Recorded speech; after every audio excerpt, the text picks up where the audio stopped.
Olá, tudo bem? Primeiramente, eu gostaria de agradecer à Radiodôntica pelo convite para estar aqui hoje, dividindo um caso clínico que realizamos em parceria. Então, muito obrigada pelo convite, eu estou realmente muito contente por estar aqui. Antes de iniciar, eu gostaria de me apresentar. Então, meu nome é Camila Grock, eu sou cirurgia dentista formada pela Universidade do Vale do Itajaí e eu sou especialista, mestre e doutora em endodontia pela Universidade Federal do Rio Grande do Sul.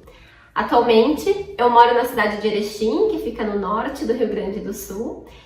Aqui eu tenho consultório, onde eu trabalho exclusivamente com a área da endodontia. E eu também sou professora e coordenadora dos cursos de especialização em endodontia do IOA Chapecó. E foi a partir disso, então, que eu acabei conhecendo a Radiodôntica, conhecendo o Vilmar. E a partir disso, então, que a gente começou a solucionar, né, alguns casos juntos, a planejar e desenvolver alguns casos juntos. E um desses casos, é o que eu vou mostrar hoje para vocês, é de um molar superior, dente 26. O paciente, ele fez o tratamento endodôntico em torno de 10 anos atrás. E nas consultas de acompanhamento, a gente percebeu, não fui eu que fiz o primeiro tratamento, né? Mas a gente percebeu que tinha uma lesão na raiz mesovestibular. Nós solicitamos uma tomografia e foi confirmada, então, uma extensa lesão na raiz mesovestibular e a presença de um quarto canal que não havia sido localizado no primeiro tratamento. Apesar dos desafios endodônticos que a gente encontrou, né, nesse caso, esse dente ele possuía 3 pinos de fibra de vidro cimentados. Então, tinha um pino na raiz mesovestibular, um pino na raiz distovestibular e um na raiz palatina. Esse da raiz palatina, especificamente, ele é até quase o terço apical dessa raiz. Então, antes da gente iniciar o retratamento endodôntico, a localização desse quarto canal, que não havia sido localizado no primeiro tratamento, nós tínhamos então uma batalha pela frente, né, que era a remoção desses pinos de fibra de vidro. No primeiro momento, eu pensei em remover esses pinos utilizando insertos ultrassônicos, utilizando microscopia, mas por ser um molar superior, o paciente não tinha uma grande abertura de boca, né? Raiz mesovestibular extremamente curva, seria um procedimento arriscado, principalmente no canal palatino, onde esse pino ia até o terço apical.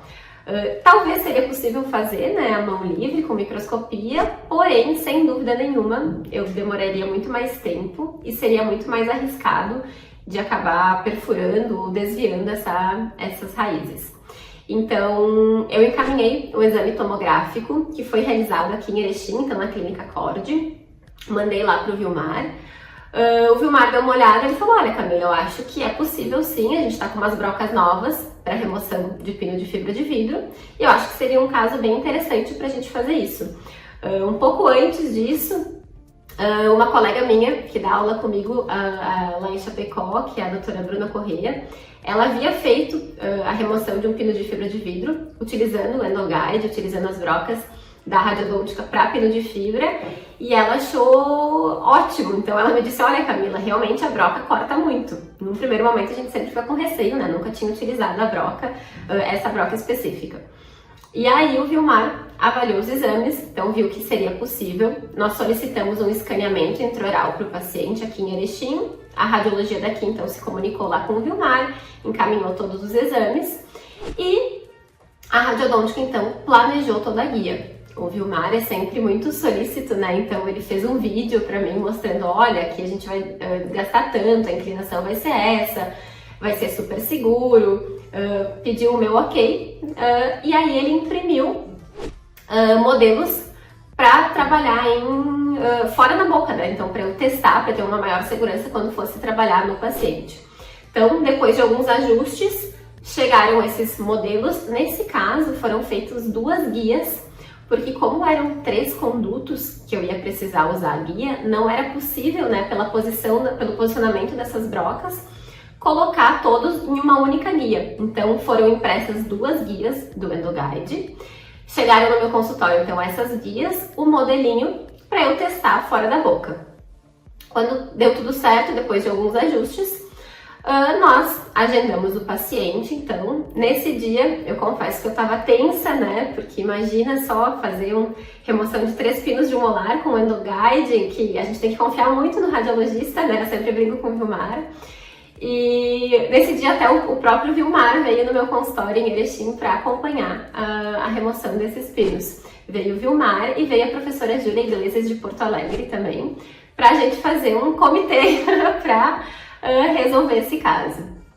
Então a gente testou a adaptação da guia, a guia adaptou perfeitamente, já foi a primeira guia, a gente não precisou trocar a guia.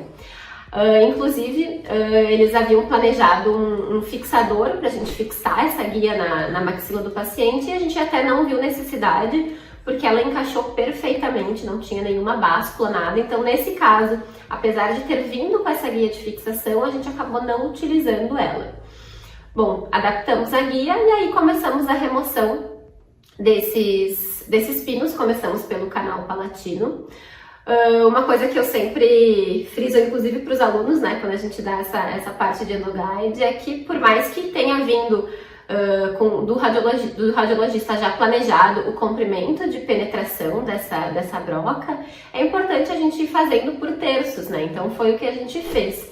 A gente desgastava 3, 4 milímetros, parava tudo, colocava, deixava a broca em posição e ia radiografando. Então fizemos isso em todos os condutos. Não houve nenhum desvio em nenhum canal, então conseguimos remover perfeitamente todos os pinos. E aí depois da remoção do pino, né, então seguiu o tratamento endodôntico convencional. O 4º canal então foi localizado com microscopia no consultório. Até o Vilmar havia me sugerido para a gente fazer uma outra guia, porque ele tinha uma calcificação no terço cervical. Mas no fim a gente achou que não tinha necessidade, acabei localizando sem a guia do 4º canal. Então eu acho que foi era um caso extremamente complexo, né, de remoção de pinos de fibra em um molar superior, e que com o auxílio do endoguide facilitou muito. A broca que eu utilizei então foi uma broca específica para o endoguide de 1.0, e realmente essa broca ela tem um poder de corte muito acentuado. Num primeiro momento, meu maior medo era esse: será que essa broca vai ser capaz de desgastar esse pino de fibra sem causar nenhum desvio, né? Porque até então eu não tinha utilizado nenhuma broca para remover pino com o endoguide. E o Vilmar estava certíssimo quando ele me confirmou: olha, Camila, desgasta com bastante facilidade. E realmente desgastou muito fácil. E foi muito mais tranquilo de fazer com o endoguide, né? Claro que até o dia do procedimento, até fazer todo o planejamento, então isso nos dá um pouquinho de trabalho, não digo para mim, né? Mas principalmente para o radiologista, que tem que planejar, enfim, tem que testar tudo.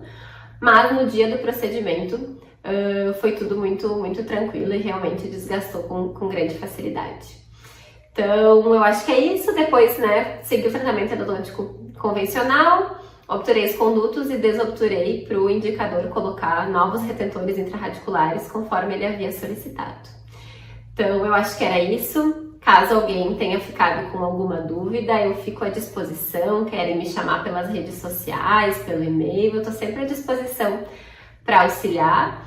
E mais uma vez gostaria de agradecer, então, tanto a Radiodôntica quanto ao Vilmar por todo o empenho que eles têm, né, para planejar esses casos, todas as pesquisas que o Vilmar acaba fazendo na área da endodontia. Ele me confessou que é uma área que ele gosta muito, né? Então, muito obrigada mesmo, Vilmar, Radiodôntica, por tudo que vocês fazem, tanto pelos cirurgiões dentistas quanto por nós endodontistas. Muito obrigada!